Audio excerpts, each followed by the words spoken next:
Start. स्वागत है बच्चों आपका विरासत एकेडमी में। मैं शिवम चौबे आपका केमिस्ट्री मेंटर। तो आज हम नेक्स्ट चैप्टर स्टार्ट करने जा रहे हैं। चैप्टर का नाम है केमिकल काइनेटिक्स। हमने 2 चैप्टर खत्म कर रखा है। पहला चैप्टर था सॉल्यूशन, दूसरा इलेक्ट्रोकेमिस्ट्री। आज हमारा जो है 3rd चैप्टर है। उम्मीद है कि दोनों चैप्टर आपको समझ में आए होंगे। सारे क्वेश्चंस एनसीईआरटी के आप लगा पा रहे होंगे। अगर आपको कोई भी डाउट होगा तो डाउट क्लास में आप हमसे पूछ सकते हैं। तो चलिए आज हम नया चैप्टर स्टार्ट करते हैं फुल ऑफ एनर्जी के साथ। नया दिन नया चैप्टर स्टार्ट करते हैं। चलिए, तो चैप्टर का नाम है केमिकल काइनेटिक्स। Chemical kinetics. अब हम जो है गति की बात करेंगे। किसकी बात करेंगे? गति की बात करेंगे। नहीं पढ़ेंगे तो आपकी दुर्गति हो जाएगी। तो आपको पहले गति की बातें करनी होंगी। किसकी बातें करनी होंगी? गति की बातें। और गति की बातें हम कहाँ करने वाले हैं? अब हम केमिस्ट्री में बात करेंगे गति की। किसमें करेंगे? केमिस्ट्री में गति की बात करेंगे कि क्या होती है गति। जैसे कि अगर मैं बात करूं, अगर आपकी मम्मी आपको बुलाती हैं तो आपकी जो गति होती, जो स्पीड होती है, वो हो जाती है आपकी 20 किलोमीटर पर आवर। जब आपके पापा आपको फोन करके बुलाते हैं, जब आप बाहर रहते हैं, तो आपकी स्पीड हो जाती है 20 किलोमीटर पर सेकेंड। यानी आप हवा की तरफ भागने लगते हो। हवा की तरफ भागते हो, घर पहुंचो नहीं तो मार खाओगे। ठीक है। उसी तरह यहाँ पे कुछ रिएक्शंस ऐसे होते हैं जो कि एकदम मस्त मौले होते हैं। अच्छा, अगर कोई नहीं बुलाता तो आपकी स्पीड क्या हो जाती है? 0 किलोमीटर प्रति सेकेंड हो जाती है। यानी आप आराम से दोस्तों के घर पे भी रुकने की आपकी जो है प्रबंध करने लगते हैं कि दोस्त के घर पे ही रुक जाएं। तो इसी तरह रिएक्शंस भी होते हैं, बड़े नटखट होते हैं हमारे रिएक्शंस। कुछ जो होते हैं 20 किलोमीटर प्रति घंटे की तरफ से जा रहे हैं, तो इनको हम क्या क्या बोलते हैं बेटा? इनको हम बोल देते हैं कि ये जो रिएक्शन इस तरह के होगा वो मॉडरेट रेट में हो रहा है। मॉडरेट रेट में हो रहा है। ठीक है। कुछ जो 20 किलोमीटर प्रति सेकेंड में हो रहे हैं उनको हम बोलते हैं फास्ट रेट या फिर फास्ट रिएक्शन होता है। ये बहुत ही फास्ट रिएक्शन होता है। और ये बहुत ही स्लो रिएक्शन होता है। ये क्या होते हैं? बहुत स्लो रिएक्शन होते हैं। ठीक है। तो हम जो है केमिस्ट्री में यहाँ पर हम उस रिएक्शन की बात करेंगे जो मॉडरेट रेट में होती है, ना कि जो बहुत ही स्लो होती है। जैसे रस्टिंग ऑफ आयरन बहुत ही स्लो होता है, तो उसके रेट की चर्चा हम नहीं करेंगे। और एसिड बेस रिएक्शन जो कि बहुत ही फास्ट होता है, तो उसके रेट की हम चर्चा नहीं करेंगे। चर्चा हम करेंगे सिर्फ और सिर्फ ऐसे रिएक्शन की। बेटा, ऐसे रिएक्शन की चर्चा करेंगे जो कि मॉडरेट रेट में हो रहा होगा। ठीक है। तो यहाँ पर एनसीईआरटी की मैंने 2 लाइन यहाँ पर लिखी है। वो क्या है? पहला लाइन देखो कि जो काइनेटिक्स वर्ड है वो ग्रीक से लिया गया है। ग्रीक वर्ड से लिया गया है। ग्रीक का कौन सा वर्ड है? काइनेसिस। काइनेसिस से लिया गया है। ठीक है।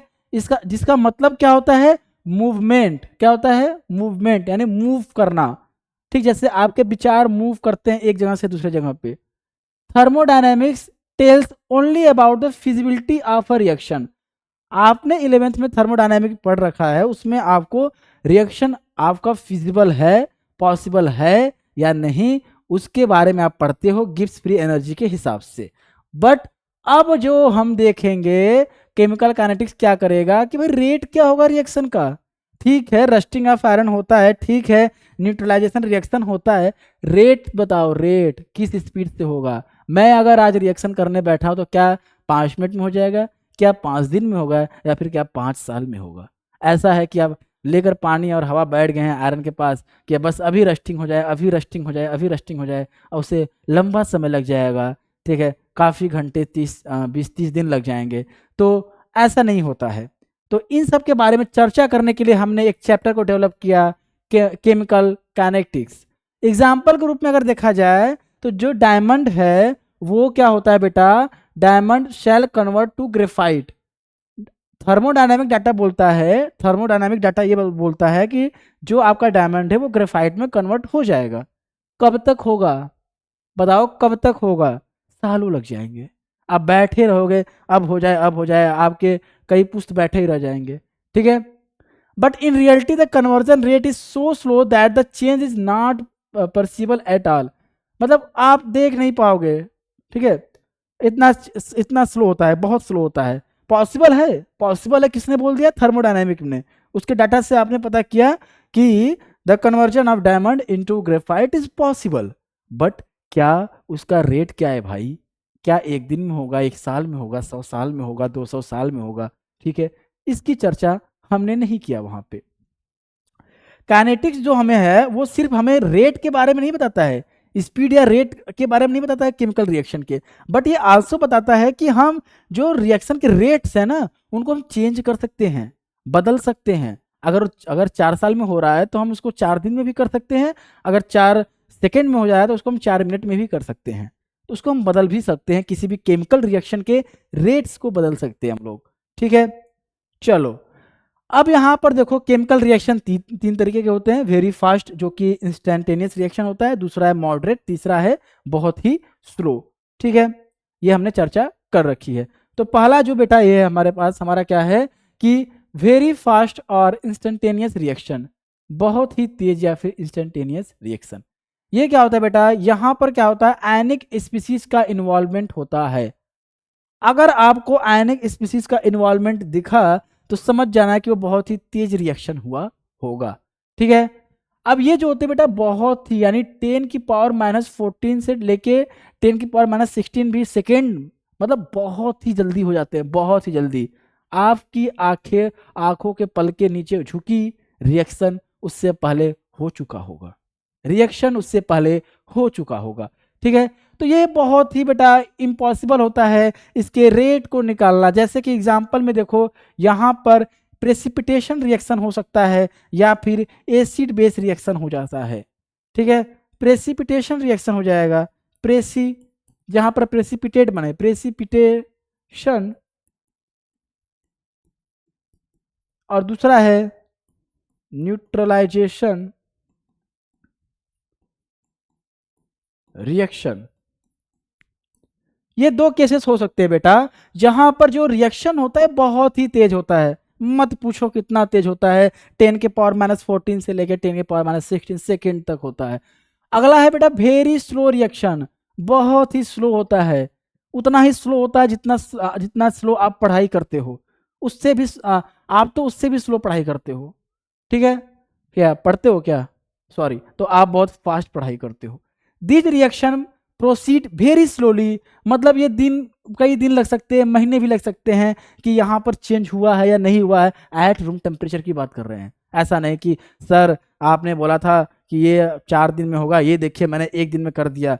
तो मैंने पूछा बेटा टेम्परेचर क्या रखा था? बोला सर मैंने तो टेम्परेचर बढ़ा दिया था, सर मैंने टेम्परेचर तो बढ़ा दिया था सर। तो ऐसा नहीं होगा सर। ठीक है, एग्जाम्पल के रूप में रस्टिंग ऑफ आयरन हो जाएगा यहाँ पर बेटा। दूसरा है reaction between H2 and O2 to form H2 at ordinary temperature in absence of catalyst. Catalyst present नहीं होगा और आप हाइड्रोजन और ऑक्सीजन से वाटर बना रहे हो, ये भी बहुत ही स्लो रिएक्शन है, वेरी स्लो रिएक्शन है बेटा। ठीक है, अब यहाँ पर देखिए मेथेनॉल का अगर आप रूम टेम्परेचर पे बना रहे हो, मेथेनॉल को अगर आप रूम टेम्परेचर पे बना रहे हो बेटा, तो वो क्या हो जाएगा, किससे बना रहे हो? कार्बन मोनोऑक्साइड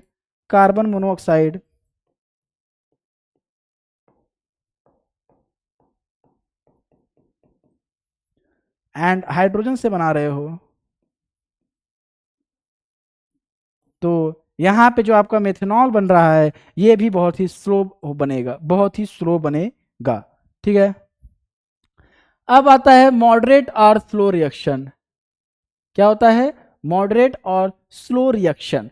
ओके, तो ये क्या होता है बेटा? ये बहुत से जो हमारे रिएक्शन में जो हमारा रिएक्शन होता है जनरली जो हम लैब में परफॉर्म करते हैं एट रूम टेम्परेचर, वो जो रिएक्शन होता है बेटा हमारे लगभग सारे ही मॉडरेट रिएक्शन होते हैं। ठीक है, जैसे डिकम्पोजिशन ऑफ हाइड्रोजन पर ऑक्साइड का डिकम्पोजिशन वाटर और ऑक्सीजन में हो रहा है, ये भी आपका एक मॉडरेट और स्लो रिएक्शन में ये आता है। ठीक है, चलिए ये तो आपको समझ में आ गया। अब हम रेट कैसे निकालेंगे? आपको पता होगा फिजिक्स में, आपने बेटा फिजिक्स में अगर आपने देखा होगा तो आपने स्पीड निकाला है, स्पीड आपने देखा है बेटा, वो क्या होता है? डिस्टेंस अपान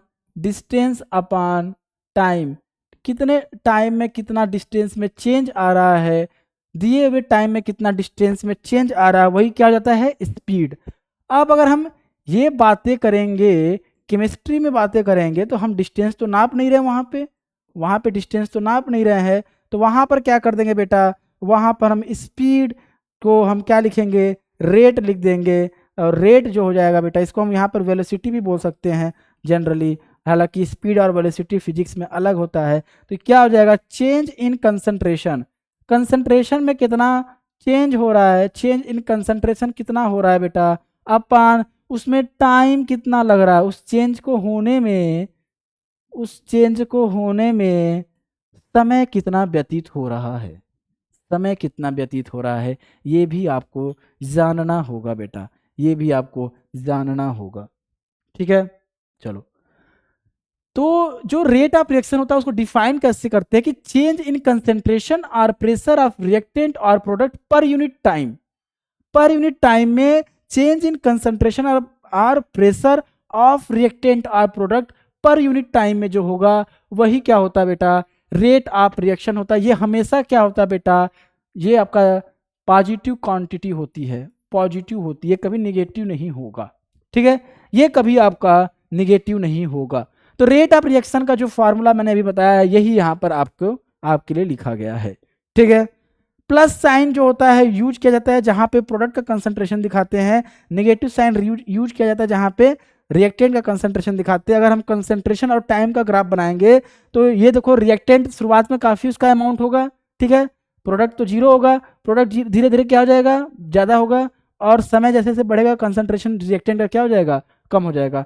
तो with the passage of time जब रिएक्शन आप आगे बढ़ते हो, रिएक्शन में बेटा जब आप आगे बढ़ते हो तो वहां पे होता क्या है, शुरुआत में तो आपके पास सिर्फ रिएक्टेंट ही होता है ना, शुरुआत में आपके पास सिर्फ रिएक्टेंट होता है, और जब आपका रिएक्टेंट कंज्यूम होता है तभी तो आपको प्रोडक्ट मिलता है। तो इसीलिए जो आप ग्राफ देख रहे हो जो कम हो रहा है टाइम के साथ, जो कंसंट्रेशन जिसका कम हो रहा है वो रिएक्टेंट वाला हो जाएगा, जिसका ज़्यादा हो रहा है वो क्या हो जाएगा बेटा, प्रोडक्ट वाला हो जाएगा, वो क्या हो जाएगा बेटा, प्रोडक्ट वाला हो जाएगा। ठीक है, अगर अब हम बात करें बेटा यहाँ पे, तो डेल्टा सी यानी चेंज इन कंसंट्रेशन जो हो जाएगा in small interval at delta T, ये इसको रिप्रेजेंट कर रहा है। यहाँ पे जो ये डेल्टा सी है वो क्या रिप्रेजेंट कर रहा है, change in small concentration, change in concentration. अब यहाँ पे डेल्टा टी क्या हो जाएगा, एक स्मॉल इंटरवल टाइम आपने यहाँ पर लिया है। ठीक है, प्लस साइन तब यूज करेंगे जब हम प्रोडक्ट का कंसंट्रेशन देख रहे हैं, और माइनस साइन तब हम यूज करेंगे जब हम रिएक्टेंट का कंसंट्रेशन देख रहे होंगे। ठीक है, तो फॉर गैसियस रिएक्शन के लिए जो आर की वैल्यू होती है बेटा, जो आर की वैल्यू होती है वो क्या होती है, R is equal to plus minus delta P upon delta T, R is equal to plus minus delta P upon delta T. ऐसा इसलिए होता है बेटा क्योंकि जो आपका गैस होता है वहां पर हम क्या करते हैं, प्रेशर को देखते हैं, प्रेशर को देखोगे बेटा तो यहाँ पर क्या हो जाएगा, आपका delta P upon delta T हो जाएगा। ठीक है, चलो, अगर हम types of rate of reaction की बात करें, types of rate of reactions की बात करें तो ये दो टाइप के हो जा रहे हैं आपके। एक है आपका average rate of reaction, average rate of reaction, और दूसरा है बेटा आपका इंस्टेंटेनियस रेट ऑफ रिएक्शन। एक है बेटा आपका एवरेज रेट ऑफ रिएक्शन और दूसरा है आपका इंस्टेंटेनियस रेट ऑफ रिएक्शन। ठीक है, तो जो आपका एवरेज रेट ऑफ रिएक्शन होता है उसमें जो टाइम इंटरवल, देखो ये इन दोनों ही केस में आपका टाइम इंटरवल ही मैटर कर रहा है। तो इन दोनों ही केस में अगर आप देखोगे तो टाइम इंटरवल जो होता है एवरेज वाले में ज़्यादा होता है, और मतलब ज़्यादा टाइम इंटरवल देख रहे हैं कंसंट्रेशन चेंज होने का। और जो आपका इंस्टेंटेनियस होता है उसमें क्या होता है बेटा, आपका स्मॉल टाइम ही देखते हैं, कम ही टाइम देखते हैं बेटा उसमें। ठीक है बेटा, कम ही टाइम वहाँ पे हम लोग देखते हैं। The rate of reaction over a certain measurable period of time during the course of reaction is called average rate of reaction। और इसको हम इस तरह से रिप्रेजेंट करते हैं, इसको हम इस तरह से रिप्रेजेंट करते हैं। ठीक है, अब ये क्या है, ए से बी में जा रहा है, आर एवरेज क्या हो जाएगा, ए का कंसंट्रेशन देख रहे हैं, पहले फाइनल कंसंट्रेशन हो जाएगा, ये फाइनल हो जाएगा, और ये क्या हो जाएगा बेटा, इनिशियल हो जाएगा, और इसको हम क्या कर देंगे, डेल यहाँ पे डेल्टा लगा देंगे, और ये क्या हो जाएगा आपका delta A upon delta T हो जाएगा। ठीक है, certain measurable period of time, ये जो बात बोली गई है बहुत ही अच्छी बात बोली गई है कि यहाँ पर मेजरेबल पॉइंट होना चाहिए। ऐसा नहीं कि रिएक्शन स्टार्ट हुआ नहीं कि तुरंत आप रेट निकालना शुरू कर दिए, कुछ तो समय बीतने दो, कुछ तो प्रोडक्ट में जाने दो, कुछ तो होने दो वहां पे। बात करें यहाँ पर इंस्टेंटेनियस रेट ऑफ रिएक्शन की बात करें बेटा, यहाँ पे इंस्टेंटेनियस रेट ऑफ रिएक्शन की बात करें तो यहाँ पे जो आपका रेट निकालते हो रिएक्शन का किसी भी पर्टिकुलर इंस्टेंट पर निकालते हो, मतलब यहाँ पे जो टाइम इंटरवल है बहुत ही कम है। टाइम इंटरवल जो होता है, टाइम इंटरवल जो होता है बेटा ये बहुत ही कम होता है, वेरी लेस, बहुत ही कम होता है। टाइम इंटरवल जो होता है बेटा यहाँ पर बहुत ही कम होता है। और इस प्रकार से अगर आप देखोगे तो ये जो इस पॉइंट पर आप निकाल रहे हो ना, इस पॉइंट पर अगर आप निकाल रहे हो रेट को, तो ये क्या हो जाएगा आपका बेटा इंस्टेंटेनियस रेट होता है, जिसको हम डी से यहाँ पर रिप्रेजेंट कर रहे हैं, डी से रिप्रेजेंट कर रहे हैं। ठीक है, जो कि बहुत ही स्मॉल चेंज को दिखा रहा है। जब लार्ज चेंज को दिखाना होता है तो हम इससे दिखाते हैं थोड़ा, और डी से स्मॉल को। ये वेरी स्मॉल के लिए, ये स्मॉल के लिए, ऐसे कर दो, ये स्मॉल के लिए है स्मॉल चेंज, ये वेरी स्मॉल चेंज होता है।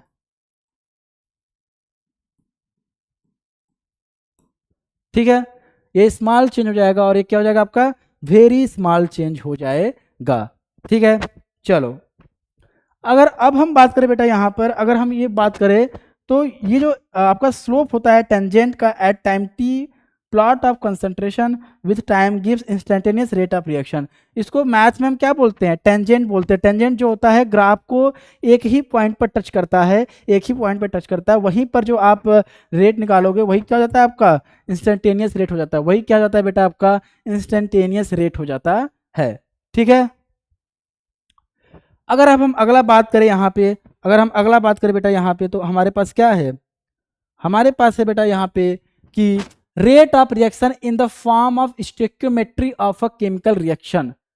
रेट ऑफ रिएक्शन यहाँ पर आपको देखना है in the form of stoichiometry of a chemical reaction. ये बहुत ही इंपॉर्टेंट है बेटा, बहुत ही जरूरी है आपके लिए, क्योंकि इससे आपके क्वेश्चन पूछे जाते हैं इस टॉपिक पर।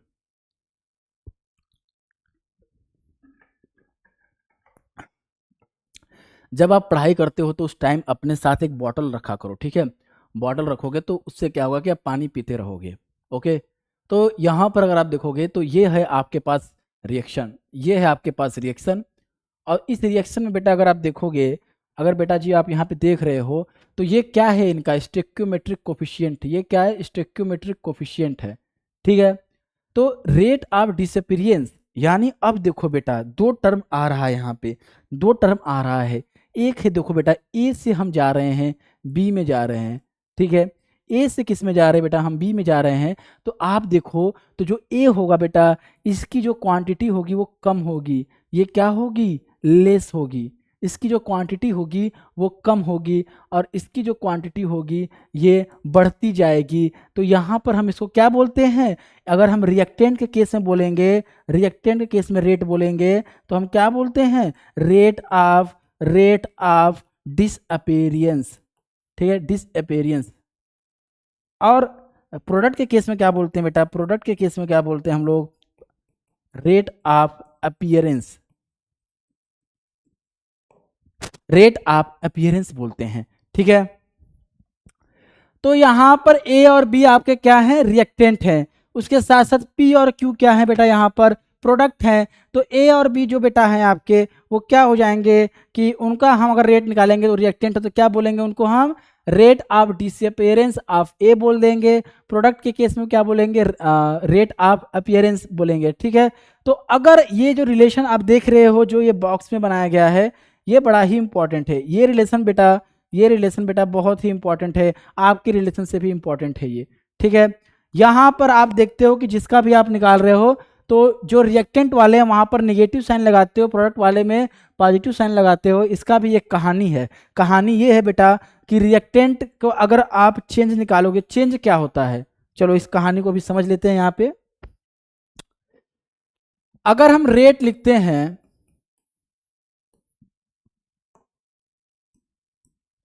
अगर हम रेट लिखते हैं रिएक्टेंट के टर्म में लिखते हैं तो होता क्या है, अगर हम चेंज ऑफ कंसंट्रेशन देखें, चेंज ऑफ कंसंट्रेशन देखें एट दो टाइम पर देखें, एक 1 और 2 पे, तो होता क्या है बेटा, कंसंट्रेशन एट सेकेंड पॉइंट पर जो हो जाएगा minus concentration at first point पर, यही तो डेल्टा सी आएगा। इसमें किसी को कोई डाउट नहीं होना चाहिए। बट अगर in the case of reactant,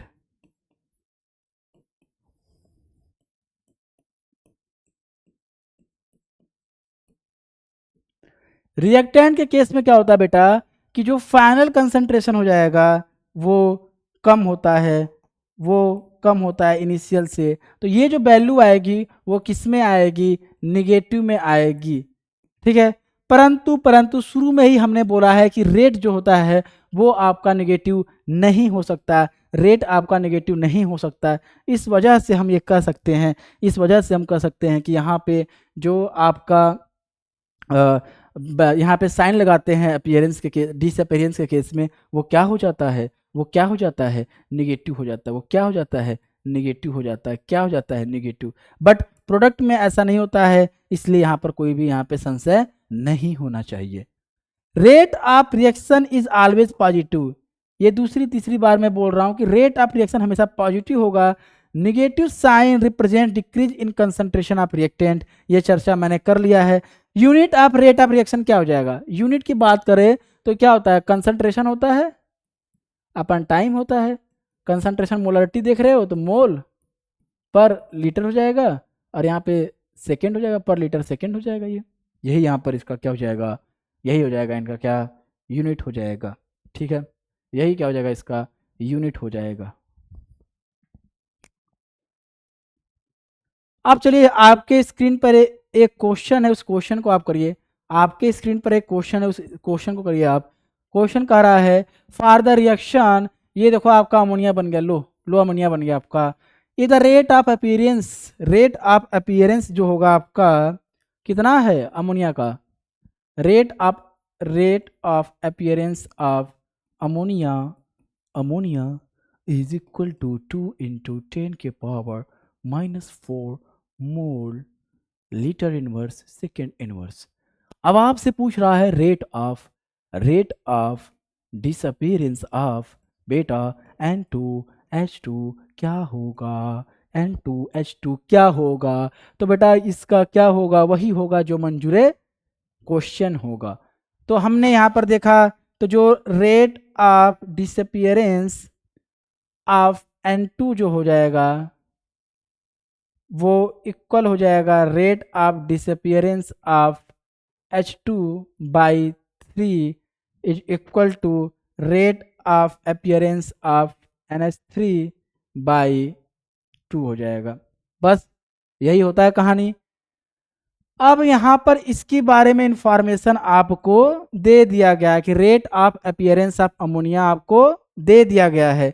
क्या करोगे अब क्या करोगे, rate of dissociation of N2 क्या हो जाएगा, इक्वल टू हो जाएगा रेट ऑफ अपीयरेंस ऑफ, ये डिसोसिएशन नहीं डिसअपीयरेंस होगा, NH3/2, यानी ये हो जाएगा 2 इंटू 10 की पावर -4/2, यानी 10 की पावर -4 हो जाएगा।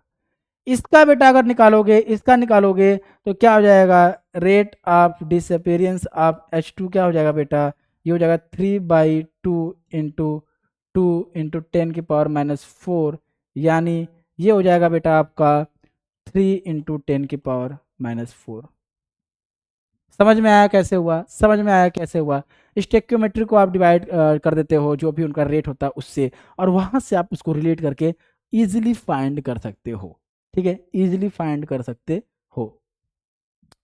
एक क्वेश्चन आप घर पे करिएगा इसको, देखो यहाँ पर देखो जो रेट दिया गया है, रेट ऑफ फॉर्मेशन जो दिया गया है, यानी रेट ऑफ अपीयरेंस जो दिया गया है NO का, वो दिया गया 6 ग्राम पर मिनट, ठीक है। अब यहाँ पे ग्राम को पहले आप किस में कन्वर्ट करोगे, मोल में कन्वर्ट करोगे। क्या करोगे मोल में कन्वर्ट करने के लिए, मोलर मास से डिवाइड कर दोगे, क्योंकि आपको ग्राम दिया रहता है तो मोलर मास से डिवाइड कर देते हो तो मोल मिल जाता है, ठीक है। तो फर्स्ट आप करोगे मोल में कन्वर्जन करोगे, उसके हेल्प से आप निकालोगे ROD ऑफ NO2 निकालोगे, NO2। फिर उसमें क्या करोगे, वो मोल में आएगा, तो मोल में अगर आप मोलर मास से मल्टीप्लाई करोगे तो ग्राम में आ जाएगा। तो यहाँ पे मोलर मास से, मोलर मास किसका यूज करोगे, NO2 का मल्टीप्लाई कर दोगे। ठीक है, ये आपको करना है, मैंने स्टेप सारे बता दिए आपको। यहाँ पे पहले मोल में लाने के लिए क्या करोगे, और इसमें क्या करोगे, मोल में लाने के लिए यहाँ पे डिवाइड कर दोगे इसको, किससे, divide by its molar mass. ठीक है, इसके मोलर मास से डिवाइड कर दोगे और यहाँ पर आपको आसानी से ये मोल में मिल जाएगा। फिर आप ROD भी निकालोगे मोल में। ठीक है, उसके साथ साथ जब ये निकल जाएगा आपका, तो आप क्या है उसको ग्राम में कन्वर्ट कर लोगे by multiplying molar mass in that formula.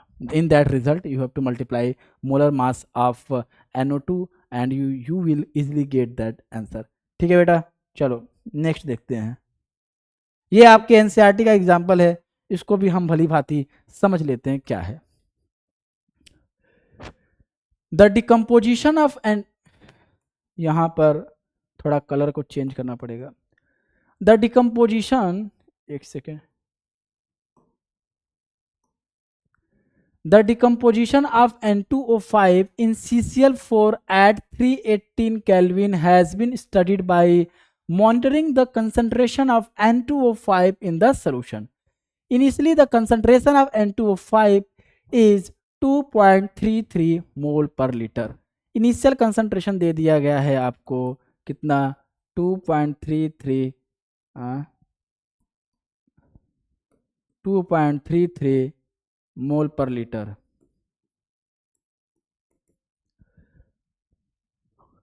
And after 184 minutes it is reduce to 2.08 mole. अब ये किस में चला गया, 2.08 मोल पर लीटर में। कितने समय में गया है बेटा, यहाँ पर ये 184 मिनट में। चलो ठीक है, the according reaction takes place, ये रिएक्शन आपको मिल गया। Calculate the average rate of this reaction in terms of hours, minute and second. What is the rate of production of NO2 during this period. तो average rate क्या हो जाएगा, 1/2 into minus, या फिर आप कर सकते हो रेट ऑफ अपीयरेंस ऑफ, जो rate of disappearance of N2O5 कर दोगे। यही वैल्यू यहाँ पर पुट किया गया है और ये आपको निकाला गया है। ठीक है, चलो ये बहुत ईजी है, ये तो देख लिया आपने। अच्छा समझा देता हूँ आपको। अब क्या हुआ है, यहाँ पे दो कंसंट्रेशन दिया गया, टाइम भी दिया गया। टाइम कितना, 184 मिनट दिया गया है, और कंसंट्रेशन चेंज पहले 2.08, बाद में 2.08 हुआ है, पहले 2.33 था। ये किस में आएगा, निगेटिव में आएगा, पहले बाहर निगेटिव निगेटिव निगेटिव पॉजिटिव हो जाएगा। तो ये आपका वैल्यू आ जाएगा किस में, मिनट में। अब इसको आपको घंटा में बदलना है और सेकेंड में बदलना है, किस में बदलना है, आपको पता है कि 1 आवर में आपके 60 मिनट होते हैं और कितने सेकेंड होते हैं, इससे आप वहाँ से इसको कैलकुलेट कर लोगे। ठीक है बेटा, ये आपके NCERT का क्वेश्चन है, इसको देखिए। ये पिछले वाला भी NCERT क्वेश्चन था, ये भी आपका। फार्दर रिएक्शन R से P जा रहा है। ठीक है, the concentration of reactant changes from 0.03 to 0.02 molar. पहले 0.03 था, अब कितने पहुंच गया, 0.02 में चला गया। ड्यूरिंग मतलब 25 मिनट लगा इसको, 25 minutes. Calculate the average rate of reaction using units of time both in minute and second.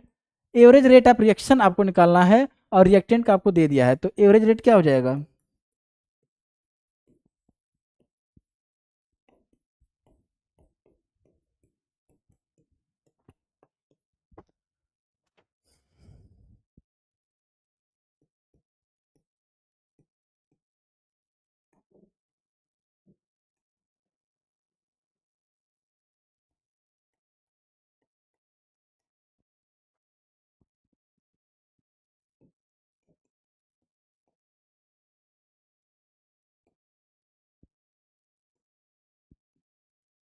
यहाँ पर पहले से ही माइनस है आपका।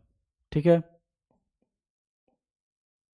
यहाँ पे टाइम कितना दिया है, 25 दिया गया है ना, 25। इसको सॉल्व करोगे तो ये निगेटिव आएगा, बाहर भी निगेटिव, तो क्या हो जाएगा, पॉजिटिव हो जाएगा। कितना हो जाएगा, 0.01/25। सॉल्व कर लेना है, यहाँ से एवरेज रेट मिल जाएगा। किस में मिलेगा? ये मिलेगा आपको मिनट में मिलेगा, और आपसे सेकेंड में पूछा है, आपसे सेकेंड में पूछा है, तो सेकेंड में करने के लिए क्या कर देंगे आप, ये आपको पता है मिनट में निकला है, और 1 मिनट में कितना सेकेंड होता है? 60 सेकेंड होता है ना, तो वहाँ से उससे आप कर लोगे इसको, ठीक है। अब दूसरा क्वेश्चन क्या कर रहा है आपसे, थोड़ा सा इसको मैं बड़ा करके ऊपर कर देता हूँ।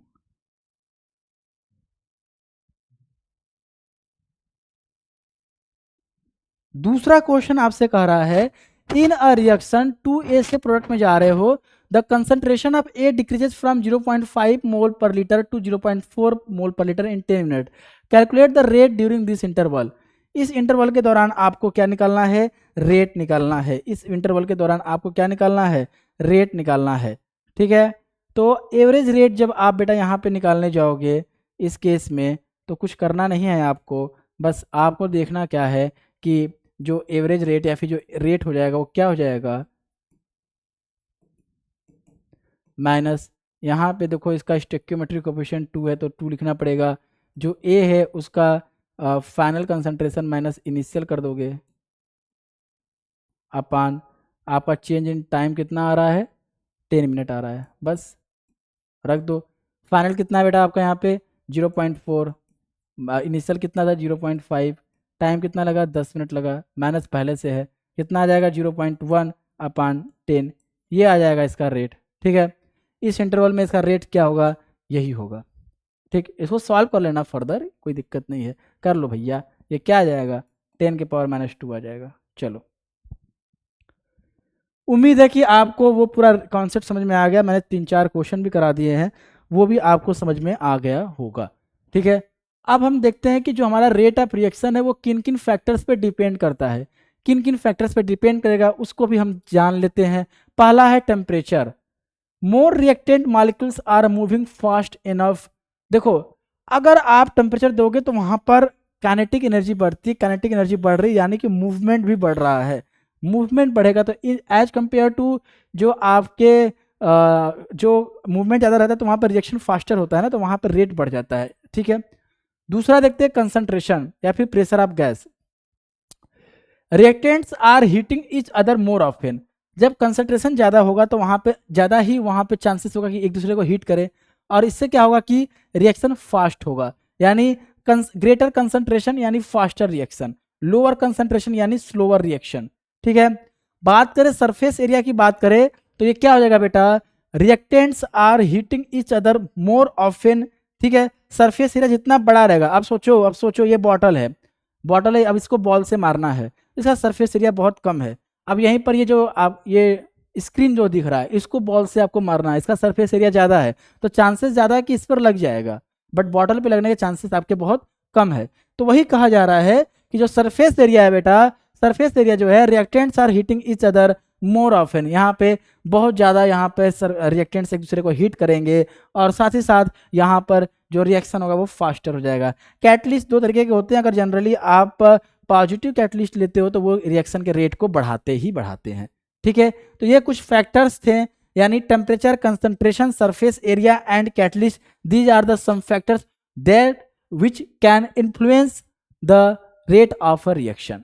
ओके, चलो अगर हम आगे बढ़े बेटा, यहां पर देखें तो रेट लॉ के बारे में बात करेंगे। रेट लॉ क्या होता है? कुछ नहीं होता है, रेट लॉ कुछ होता नहीं है। होता क्या है कि आप रेट निकाल रहे हो, वो कहता है कि rate is directly proportional to the concentration of reactant, और उसके पावर में क्या रहेगा बेटा? उसके पावर में रहेगा वो उसका ऑर्डर, उस रिएक्शन का ऑर्डर रहेगा, उस रिएक्शन का ऑर्डर रहेगा उसके पावर में, ठीक है। द एक्सपेरिमेंटल एक्सप्रेशन, यानी ये क्या है? रेट लॉ इज एक्सपेरिमेंटल है, एक्सपेरिमेंटल बातें कर रहे हो यहाँ पे, क्या बातें कर रहे हो? एक्सपेरिमेंटल बातें कर रहे हो आप, ठीक है। The experimental expression of a rate of reaction in terms of concentration of reactant is known as rate law. किसके टर्म में देख रहे हो आप? रिएक्टेंट के टर्म में देख रहे हो, ये बात आप ध्यान रखना, ठीक है। In this expression, the rate of reaction is proportional to the product of molar concentration of reactant with each term raised to the power or exponent that has to be found experimentally. तो जो power है ना वो experimentally आप पाओगे, उसको power को आप एक्सपेरिमेंटली पाओगे, इसलिए यहाँ पर बोला जा रहा है, इसलिए यहाँ पर बेटा बोला जा रहा है कि एक्सपेरिमेंटली पा रहे हो तो जो ऑर्डर होता है वो भी एक्सपेरिमेंटल वैल्यू होती है। ठीक है, इन अ केमिकल रिएक्शन, ये आपका एक केमिकल रिएक्शन है, तो जो रेट हो जाएगा कंसंट्रेशन ऑफ रिएक्टेंट क्या है, रिएक्टेंट यहाँ पर क्या क्या है ए और बी, तो इनके कंसंट्रेशन के पावर एक्स है और वाई है, तो जो रेट हो जाएगा बेटा, जो रेट हो जाएगा वो क्या हो जाएगा आपका डायरेक्टली प्रोपोर्शनल टू हो जाएगा ए के कंसंट्रेशन के पावर एक्स। और ये एक्स और वाई क्या है ये बाद में पता करेंगे, और ये एक्स वाई जो होते हैं बेटा वो एक्सपेरिमेंटली आपको मिलेंगे, एक्स और वाई जो होता है बेटा आपको एक्सपेरिमेंटली मिलेंगे। ठीक है बेटा, तो यहाँ पर अगर आप देखोगे तो आगे अगर हम बढ़े इसमें तो यहाँ पर लिखा क्या गया है कि जो एक्स और वाई की जो वैल्यू है वो मे और may not be same as stoichiometric coefficient, यानी एक्स और वाई जो है आपका जो स्टोइकियोमेट्रिक कोफिशिएंट ए और बी है उसके बराबर भी हो सकता है, नहीं भी हो सकता है। ये तो हमारा किस टाइप का रिएक्शन है, एलिमेंट्री है, कॉम्प्लेक्स है, किस टाइप का है, उसके बाद ही हमें पता चलेगा कि ये क्या होने है या फिर क्या होगा। ठीक है, जब हम यहाँ पर प्रोपोर्शनलिटी कांस्टेंट को हटाते हैं तो यहाँ पर एक टर्म आता है के, उसको क्या बोलते हैं बेटा, रेट कांस्टेंट बोलते हैं। क्या बोलते हैं, रेट कांस्टेंट बोलते हैं हम। ठीक है, अब जो रेट कांस्टेंट होता है बेटा उसके बारे में अगर हम डिस्कशन करें तो जो रेट कांस्टेंट होता है वो क्या हो जाता है आपका, अगर रेट इजकल टू कांस्टेंट के है और यहाँ पे कंसंट्रेशन ऑफ रिएक्टेंट के पावर एक्स है, तो देखो बेटा अगर ये इसकी वैल्यू 1 हो जाएगी तो जो रेट होता है वो रेट कांस्टेंट के बराबर हो जाता है, यानी हम कह सकते हैं कि rate of reaction at unit concentration of reactant, rate of concentration जो होता है वो क्या होता है, अगर हम at unit concentration of reactant ले रहे हैं तो उसको हम क्या बोलेंगे, उसको हम बोल देंगे रेट कांस्टेंट बोल देंगे, या फिर उसको हम बोल देंगे स्पेसिफिक रेट बोल देंगे, स्पेसिफिक रिएक्शन रेट। अगर आपसे रेट कांस्टेंट पूछे, रेट कांस्टेंट पूछ दे, या तो आपसे पूछ दे specific rate constant, specific reaction rate पूछ दे, ये दोनों ही क्या हो जाएंगे आपके बेटा, ये दोनों ही क्या हो जाएंगे आपके, ये रेट कांस्टेंट के बारे में ही पूछ रहा है, ये आप जानना। ठीक है, तो जो रेट कांस्टेंट के की वैल्यू होती है ना वो कंसंट्रेशन ऑफ रिएक्टेंट पर डिपेंड नहीं करती है, वो किस पर डिपेंड करती है बेटा, ये सिर्फ टेम्परेचर और कैटलिस्ट पे डिपेंड करती है। इस लाइन से क्वेश्चन बनता है और ये बड़ा ही ज़्यादा क्वेश्चन पूछा जाता है, कन्फ्यूजन हो जाता है, तो ये बहुत ही इंपॉर्टेंट बात मैंने आपको बताई है, बहुत ही इंपॉर्टेंट बात। अपना नाम भूल जाना बट ये लाइन मत भूलना, अपना नाम भूल जाना बट ये लाइन मत भूलना। तो बेटा ये लाइन कह रहा है कि जो रेट ऑफ रिएक्शन सॉरी जो रेट कांस्टेंट होता है तो रेट कांस्टेंट वो कंसंट्रेशन पर डिपेंड नहीं करता है, परंतु टेम्परेचर और कैटलिस्ट पर वो डिपेंड कर सकता है, डिपेंड करता है। ठीक है, तो अगला पॉइंट क्या बेटा, order of reaction. Order of reaction क्या होता है, sum of powers of concentration of reactant. आपने रेट लॉ लिखा उसमें जो रिएक्टेंट्स हैं उनके पावर को सम कर दिया, वही क्या होता है, ऑर्डर ऑफ रिएक्शन होता है। ठीक है बेटा, आपको क्या करना, रेट लॉ लिखना, उसमें जो कंसंट्रेशन आप लिख रहे हो रिएक्टेंट्स के उसके पावर में जो होगा वो उस पावर को अगर आप बेटा सम कर दोगे तो वो क्या हो जाएगा, पावर को सम कर दोगे तो वही हो जाएगा आपका ऑर्डर ऑफ रिएक्शन। ये आपका जो होता है बेटा ऑर्डर ऑफ रिएक्शन जो होता है वो क्या होता है बेटा, अगर वो जीरो भी हो सकता है, वो नेगेटिव भी हो सकता है, पॉजिटिव भी हो सकता है, फ्रैक्शनल भी हो सकता है। ठीक है, फ्रैक्शनल भी हो सकता है। बड़ा ही रंगीला आदमी है ये अपने आप को एक्सपैंड कर दे रहा है, वो जीरो भी हो जा रहा है, नेगेटिव भी हो जा रहा है, पॉजिटिव भी हो जा रहा है, फ्रैक्शनल भी हो जा रहा है। ठीक है, ये आपका जो ऑर्डर ऑफ रिएक्शन था एक एक्सपेरिमेंटल क्वांटिटी है, थ्योरी से आप इसको नहीं बता सकते, थ्योरी से आप इसको नहीं बता सकते, बट एक्सपेरिमेंटल अगर आप एक्सपेरिमेंट कर रहे हैं, बार बार कंसंट्रेशन को बदल रहे हैं, टाइम के हिसाब से देख रहे हैं, तो वहां पर आप जो है इसको बता सकते हो, परंतु आप थ्योरी से इसको नहीं बताते क्योंकि ये एक आपका एक्सपेरिमेंटल क्वांटिटी है। ठीक है,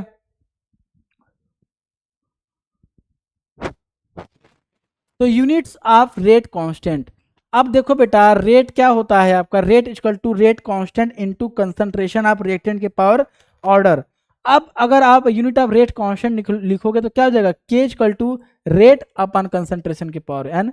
तो यूनिट ऑफ रेट क्या होता है? यूनिट ऑफ रेट होता है आपका मोल per litre into time inverse, और यूनिट ऑफ कंसंट्रेशन क्या होता है? मोल पर लीटर। सॉल्व करोगे इसको तो आपको ये मिलेगा कि रेट कांस्टेंट जो के है उसकी यूनिट क्या होती है? मोल पर लीटर, उसके पावर होगा 1 माइनस एन। मोल पर लीटर उसके पावर होगा 1 minus n into time inverse, into time inverse. ये बहुत ही इंपॉर्टेंट है, मैं इसमें ट्रिपल नहीं 5 स्टार दे देता हूँ, मैं यहाँ पे 5 स्टार दे देता हूँ बेटा, ये बहुत ही इंपॉर्टेंट है आपके लिए। ठीक है, अब इससे क्या होगा ना, आप डायरेक्टली पता कर सकते हो, अगर आपको डाटा दिया रहेगा तो आप डायरेक्टली पता कर सकते हो कि वो क्या है। वो आपका, अगर आप देखोगे उसको तो डायरेक्टली आप पता कर लोगे कि वहाँ पे ऑर्डर ऑफ रिएक्शन क्या है, 0 है, फर्स्ट है, सेकेंड है, क्या ऑर्डर ऑफ रिएक्शन है उसको आप पता कर सकते हो। ठीक है बेटा, चलो अगर यहीं पर कंसंट्रेशन की जगह पे प्रेशर हो जाता है, यानी गैस की बात करते बेटा, अगर हम गैस की बात करते तो क्या हो जाता है आपका? एटीएम के power 1 minus n into time inverse, into time inverse, क्योंकि हम वहाँ पे प्रेशर देखते हैं और प्रेशर की यूनिट क्या होती है? एटीएम होती है। क्या होती है? एटीएम होती है। चलो ये टेबल बेटा आप देख लो, ये टेबल अगर आप देखोगे इसको आप याद कर लो, अगर याद नहीं भी हो रहा है तो जो आपको मैंने तरीका बताया था, जो मैंने आपको ट्रिक बताया है उससे भी आप कर पाओगे। ठीक है, तो जीरो ऑर्डर के लिए जो रेट रेट कांस्टेंट का यूनिट होता है वो क्या होता है? मोल per litre into second inverse. ठीक है, फर्स्ट ऑर्डर रिएक्शन के लिए क्या हो जाएगा? Second inverse. Second order reaction के लिए क्या हो जाएगा? Mole inverse litre into second inverse हो जाएगा। ठीक है, इसको आप याद कर लो या फिर जो फार्मूला हमने बताया है उससे भी कर लोगे तो आपका जो काम है बेटा, आपका जो काम है बेटा वो हो जाएगा। ठीक है बेटा, वो आपका काम जो है वो हो जाएगा। ठीक, अब अगर हम बेटा आगे चले, आगे चले तो आपके लिए ये प्यारा सा क्वेश्चन है, थोड़ा सा इस क्वेश्चन को देखिए, उसके बाद देखिए क्या हो रहा है। ठीक है, बताइए क्या कॉन्सेप्ट लगेगा और इस कॉन्सेप्ट को मुझे समझाइए। ठीक है, आपने देख लिया, अब मैं समझाऊंगा। तो ये क्वेश्चन क्या है बेटा? क्वेश्चन आपसे साफ कह रहा है कि आपके पास रेट लॉ दे दिया है। रेट लॉ क्या है? के सी कंसंट्रेशन है, ये 5/2 है। अब आपसे कह रहा है कि what is the unit of rate constant? के की यूनिट क्या होगी? कह दो कुछ नहीं भैया, आर अपन सी के पावर क्या लिख दो? 5/2 लिख दो। आर की यूनिट क्या होती है? ये होती है सी की यूनिट इनटू सेकेंड इनवर्स हो जाता है, और नीचे क्या है? सी हो जाएगा, 5/2 हो जाएगा। ये ऊपर जाएगा बेटा तो सी 1 माइनस 5/2 हो जाएगा इंटू सेकेंड इनवर्स हो जाएगा। अगर इसको सॉल्व करोगे आप फर्दर तो क्या हो जाएगा? तो ये यूनिट हो जाएगी। अच्छा, अभी सी की यूनिट क्या होती है? मोल, मोल per litre into second inverse. तो ये आपका जो ये क्वेश्चन दिया गया था, आपसे पूछा था कि आपके पास बेटा ये रेट लॉ है और इस रेट लॉ के हिसाब से आप बता दो मुझे, आप बता दो कि जो रेट कांस्टेंट होगा उसका यूनिट क्या होगा, उसका यूनिट क्या होगा। ठीक है बेटा, तो यहाँ पर अगर आप देखोगे, आगे हम बढ़ते हैं मॉलिक्यूलरिटी के हिसाब पर। अभी हमने ऑर्डर को देखा, अब हम देखेंगे मॉलिक्यूलरिटी को। मॉलिक्यूलरिटी का मतलब ये होता है कितने मॉलिक्यूल्स एक साथ, कितने मॉलिक्यूल्स एक साथ टकरा रहे हैं, एक साथ टकरा रहे हैं। टकराहट ऐसी होनी चाहिए बेटा, इनकी टकराहट ऐसी होनी चाहिए कि एक ही उनकी ओरिएंटेशन सही होनी चाहिए। यह इसका मतलब ये एक मॉलिक्यूल है, ये एक मॉलिक्यूल है, ये इसी साइड आकर टकराना चाहिए। ऐसा नहीं कि ये इधर से आ रहा है, ये इधर भाग रहा है, ये आ रहा है, ये भाग रहा है, तो कहाँ से टकराएंगे? तो प्रॉपर ओरिएंटेशन होना चाहिए, प्रॉपर एनर्जी होनी चाहिए, और प्रॉपर वहाँ पे आपका जो है कोलिजन होना चाहिए। ऐसा नहीं कि थोड़ा बहुत कोलिजन हो रहा है, एक प्रॉपर कोलिजन भी होना चाहिए ताकि जो आपका रिएक्टेंट अच्छे से प्रॉपर कोलाइड हो जाए और रिजल्टेंट प्रोडक्ट हमें मिल सके, रिजल्टेंट प्रोडक्ट हमें मिल सके। ओके बेटा, तो यहाँ पर क्या है कि total number of molecules, atom या फिर आयन जो कि रिएक्टिंग स्पीसीज हैं पार्टिसिपेटिंग इन एलिमेंट्री रिएक्शन। बड़ा ही अच्छा लाइन लिख दिया भैया, बड़ा ही अच्छा लाइन लिख दिया। एलिमेंट्री रिएक्शन, एलिमेंट्री रिएक्शन क्या होता है बेटा? जिसमें एक ही स्टेप होता है। एलिमेंट्री रिएक्शन क्या होता है बेटा? जिसमें एक ही स्टेप होता है, वो क्या हो जाएगा आपका? एलिमेंट्री रिएक्शन हो जाएगा। क्या हो जाएगा आपका? एलिमेंट्री रिएक्शन हो जाएगा। ठीक है। मॉलिक्यूलरिटी जो होता है बेटा थ्योरेटिकल क्वांटिटी है, ये थ्योरी से आप पता कर रहे हो। देयर इज नो एक्सपेरिमेंट, यहाँ पर एक्सपेरिमेंट नहीं कर रहे हो as like order.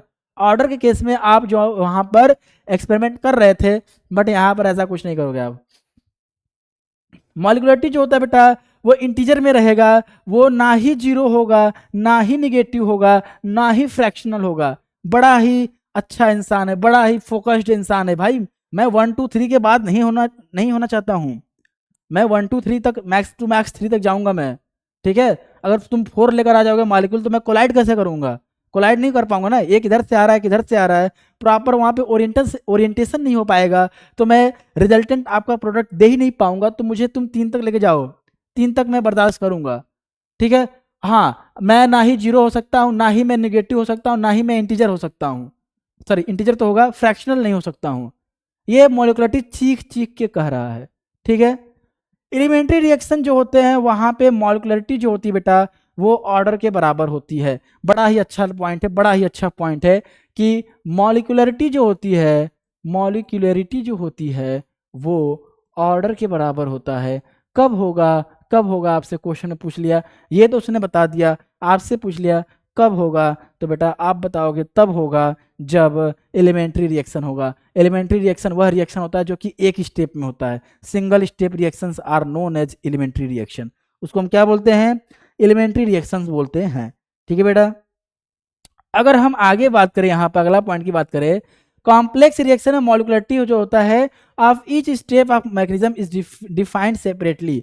Complex reaction ऐसे रिएक्शन होते हैं जो एक स्टेप में कंप्लीट नहीं होते हैं, जिनको एक से ज़्यादा स्टेप लगता है कंप्लीट होने में, इस वजह से वो कॉम्प्लेक्स रिएक्शन है। और उनके हर एक स्टेप में आप मॉलिक्यूलरिटी डिसाइड कर सकते हो, बता सकते हो। Overall molecularity of complex reaction is not defined. बड़ा ही अच्छा बात मैंने बोल दिया, इसको आप ध्यान रखिएगा। In complex reaction generally molecularity of slowest step is same as order of reaction.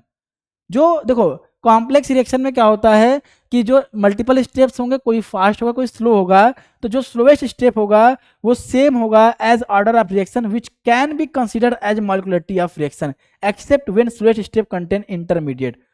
देखो यहाँ पर स्लोएस्ट स्टेप में जो मॉलिक्यूलरिटी होगी वही सेम होगा एज ऑर्डर ऑफ रिएक्शन। इसको आप कंसिडर कर सकते हो molecularity of reaction except when slowest step contain intermediate. अगर आपका स्लोएस्ट स्टेप है, जनरली वहां पर इंटरमीडिएट अगर कोई है, ठीक है, वहां पर कोई इंटरमीडिएट है जैसे कि कार्बोकैटायन, कार्बोएनायन, ऐसा कोई इंटरमीडिएट है, तो वहां पर आप कॉम्प्लेक्स रिएक्शन के डिफाइन नहीं कर पाओगे। क्या नहीं डिफाइन कर पाओगे? Molecularity. Maximum value of molecularity और order is 3 because chances of effective collision, यही मैं बार बार बोल रहा था, इफेक्टिव कोलिजन की बात कर रहा था, वो more than 3 molecule is very rare. 4 molecule आएंगे तो बहुत ही रेयर है, रेयर ऑफ रेस्ट केस है, तो 3 मॉलिक्यूल मैक्स टू मैक्स ये लेता है। ठीक है बेटा। चलो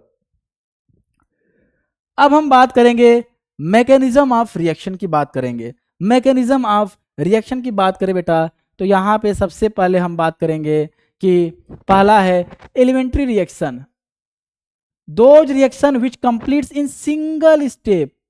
सिंगल से याद आया, ठीक है, आप भी वही हो। And which have exponents in rate law equal to stoichiometric coefficient of the reactants.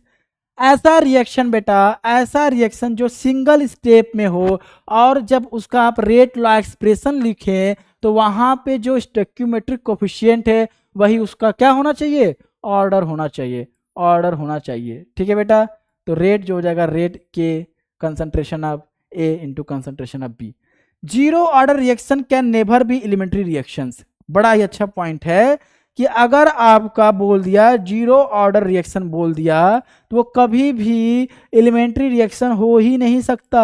Elementary reaction जो होता है बेटा, मैं क्या लिख रहा हूँ यहाँ पे, मैं क्या लिख रहा हूँ, एलिमेंट्री रिएक्शन, एलिमेंट्री रिएक्शन नहीं हो सकता। ठीक है। For elementary reactions fractional order is not possible. अच्छा देखो यहाँ पर फ्रैक्शनल जो ऑर्डर होता है लाइक 0.5, 1.5, ये पॉसिबल नहीं होगा। कुल मिला के अगर एलिमेंट्री रिएक्शन दिया है तो वहां पे आप zero order and fractional order जो है, zero order and fractional order consider या फिर सोचोगे नहीं, इनके बारे में आप सोचोगे ही नहीं। ठीक है, समझ में आ गया। चलो अगर हम आगे बढ़े बेटा, यहाँ पे आगे बढ़े तो हमारा मैकेनिज्म ऑफ रिएक्शन में दूसरा पार्ट है कॉम्प्लेक्स रिएक्शन। ये बहुत ही इंपॉर्टेंट है, ये इसी से आपके जो है चैप्टर भरे पड़े मिलेंगे, आपको क्वेश्चन यहीं से मिलेंगे। दो रिएक्शन जो कि मल्टी स्टेप रिएक्शन होते हैं उनको हम कॉम्प्लेक्स रिएक्शन बोलते हैं। ठीक है, कॉम्प्लेक्स रिएक्शन के लिए बेटा ओवरऑल रेट ऑफ रिएक्शन जो होता है वो कंट्रोल होता है स्लोएस्ट स्टेप से, जिसको हम क्या बोलते हैं, स्लोएस्ट स्टेप जो होगा उसमें कॉम्प्लेक्स रिएक्शन में, उसको हम क्या बोलते हैं बेटा, आरडीएस बोलते हैं। क्या बोलते हैं, आरडीएस बोलते हैं। And RDS is known as rate determining step. क्या होता है, रेट डिटरमाइनिंग स्टेप।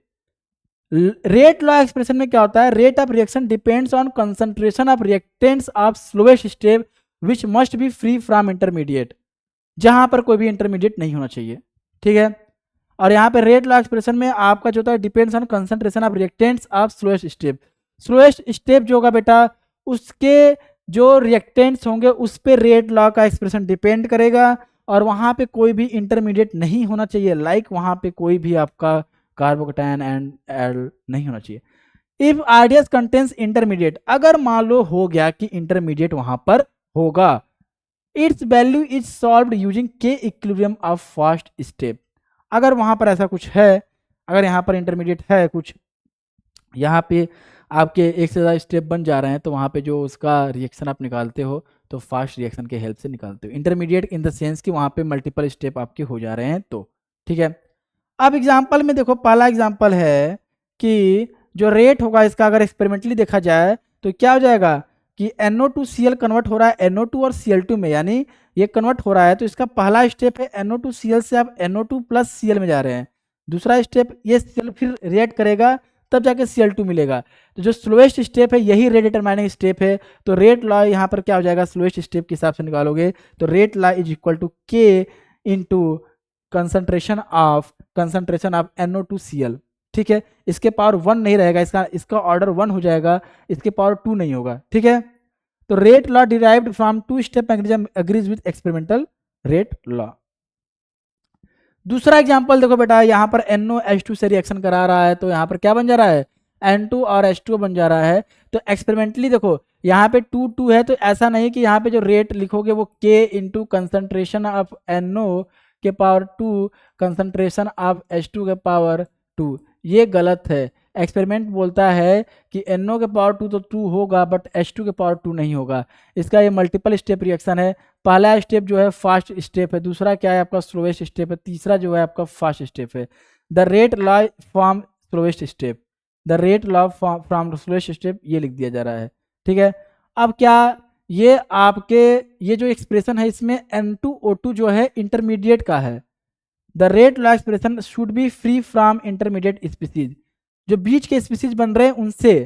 इंटरमीडिएट जो कार्बोकेटायन कार्बन आयन होता है वो तो अलग बात है, बट बीच के जो स्पीसीज है वहाँ पर इसकी बात की जा रही है, और उसको हटा कर करेंगे, उसको हटाना पड़ेगा। और उसको हटाने के लिए हम क्या यूज करेंगे, फास्ट स्टेप का यूज करेंगे, यानी हम वहाँ पे के इक्विलिब्रियम निकालेंगे जो कि प्रोडक्ट का कंसंट्रेशन हो जाएगा अपन रिएक्टेंट का कंसंट्रेशन हो जाएगा। ठीक है बेटा, फिर यहाँ से रेट आप निकाल लोगे आसानी से। जब आप रेट निकालोगे तो NO के पावर 2 आएगा, H2 के पावर क्या आ जाएगा, 1 आएगा। ठीक है, तो आज के लिए बेटा यही टॉपिक हम लोग कवर करेंगे, यहाँ तक मॉलिक्युलरिटी एंड ऑर्डर तक कवर करेंगे। और एक क्वेश्चन लगा लेते हैं, इस क्वेश्चन के बाद हम करते हैं क्लास को द एंड। क्लास काफ़ी लंबा नहीं होना चाहिए, 1 घंटे का मैक्सिमम क्लास होना चाहिए, ताकि आप भी रिलैक्स होके रिवाइज कर सके अपना पूरा। ठीक है, आप भी रिलैक्स करके पूरा रिवाइज कर सके। चलिए, अब हमारे पास यहाँ पर क्या है बेटा, एक क्वेश्चन है। क्वेश्चन क्या कह रहा है आपसे, identify the reaction order from each of the following rate constant. अब यहाँ पर रेट कांस्टेंट दिया गया है, उसके हिसाब से आप बताओ कि ऑर्डर ऑफ रिएक्शन क्या होगा, ऑर्डर ऑफ रिएक्शन क्या होगा। तो हमने बताया था यूनिट क्या होगा, ये क्या होता है, कंसंट्रेशन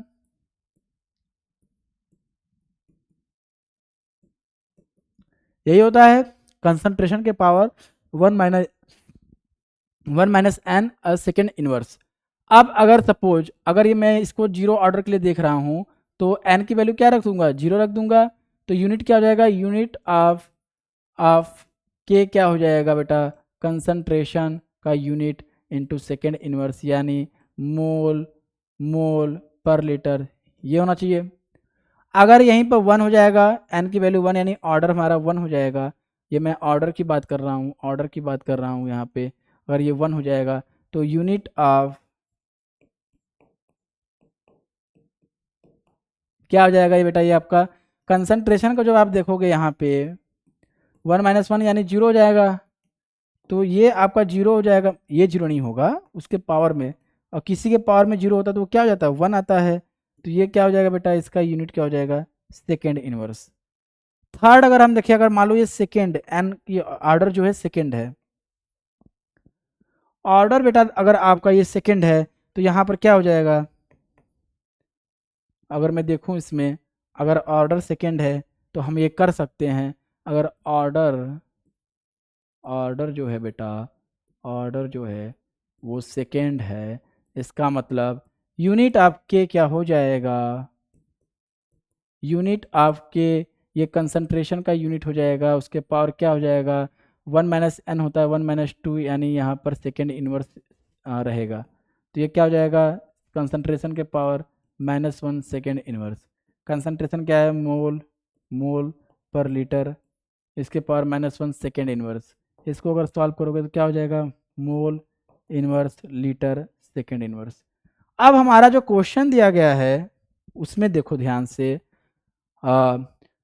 एक जो यहाँ पर यूनिट दिया गया litre mole inverse second inverse, ये किसके लिए आया, हमने जो अभी सॉल्व किया है, अभी जस्ट हमने जो सॉल्व किया है उससे पता चलता है कि ये जो हम लोगों ने निकाला है वो किसका है, सेकेंड ऑर्डर का। जैसा कि यहाँ पर भी लिखा गया है, represent a second order reaction, solution में यहाँ पर भी लिख दिया है, और मैंने आपको कंप्लीट सॉल्व करके बता भी दिया कि कैसे यहाँ पर ये आया है। ठीक है, दूसरा क्या है बेटा कि सेकेंड इनवर्स यूनिट है, यानी सेकेंड इनवर्स किसके लिए आ रहा है, यहां पर अगर आप देखोगे जब ऑर्डर वन होता है, जब ऑर्डर वन होता है तो क्या हो जाता है, सेकेंड इनवर्स ही आएगा। ठीक है, सेकेंड इनवर्स ही यहां पर आएगा। अब यहाँ पे जो मैंने इंटरमीडिएट की बात की थी उसको एक बार और क्लियरिटी से मैं बता देता हूँ, लास्ट बस यही बता रहा हूँ मैं आपको। यहाँ पे जो इंटरमीडिएट होगा बेटा, यहाँ पे जब आप कॉम्प्लेक्स रिएक्शन देखोगे, कॉम्प्लेक्स रिएक्शन देखोगे तो यहाँ पे जो बार बार मैं इंटरमीडिएट बोल रहा था, इंटरमीडिएट इंटरमीडिएट स्पीसीज की बात जो मैं कर रहा था, वो ऐसे जो जो फाइनल फाइनल रिएक्शन में ना हो, वह स्पीसीज, यहाँ पे इसको लिख दो, वह स्पीसीज जो फाइनल रिएक्शन में ना हो उसको हम क्या बोलते हैं, इस केस में इंटरमीडिएट बोलेंगे, इंटरमीडिएट स्पीसीज बोलेंगे। अब होता क्या है कि जो आपका कॉम्प्लेक्स रिएक्शन होता है वो क्या होता है बेटा, वो क्या होता है, मल्टी स्टेप रिएक्शन होता है।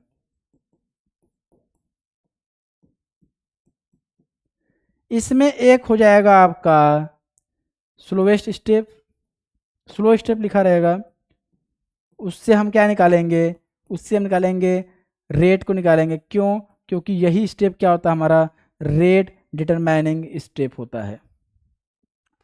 दूसरा बेटा अगर हम काम करें यहाँ पे, अगर दूसरा काम करें यहाँ पे, एक होता है फास्ट रिएक्शन, फास्ट रिएक्शन, ये बेटा आपको इक्विलिब्रियम में देखने को मिलेगा। ठीक है, तो यहाँ से आप क्या करोगे, जो इंटरमीडिएट टर्म होगा उसको हटाओगे, के इक्विलिब्रियम इक्वल टू लिख दोगे, यहाँ पर आप प्रोडक्ट का कंसंट्रेशन अपन रिएक्टेंट का कंसंट्रेशन करोगे, और इसको इस तरह से मैनिपुलेट करोगे, इसको इस तरह से मैनिपुलेट करोगे कि we use this to remove